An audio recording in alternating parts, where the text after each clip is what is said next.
agree that there is such a thing as the laws of thought. We both hold the logic, so we both say that you have to have, it's like the principle of justification. To hold to something, you have to be able to have a sufficient reason. So what I would be saying is, I'm not saying I agree to logic that's hanging out in midair.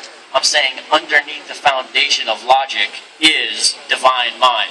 Otherwise, where is logic from? There is no foundation. So I see what you're saying, but I'm not going logic, God. I don't think that's consistent, because then there's this immaterial, unembodied thing that I just posit in the middle of nowhere and say, logic, now let's reason up.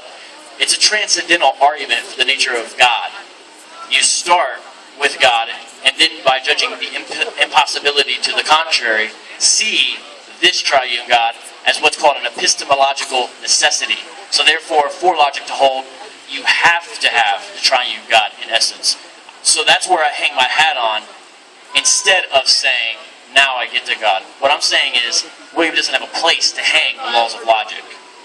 The ironic thing about this is that your argument, your transcendental argument, is based on logical fallacies, and the way that you reason is in a circle, and it's an insufficient way to prove the existence of anything by appealing to a circular argument.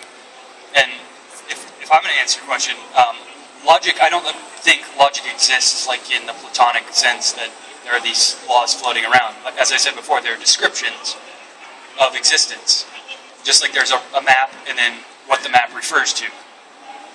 But once you, the reasons to hold to the laws of logic or the laws of thought is to navigate your way through the world in a consistent way. So when you want to test something, when you want to invent something, or you just want to be consistent with reality, you should abide by these certain rules, like don't contradict yourself and be consistent. And it's basically a procedure that you can appeal to in order to come to correct conclusions. So I guess a follow-up question would be, is there any common ground between the two of you right now?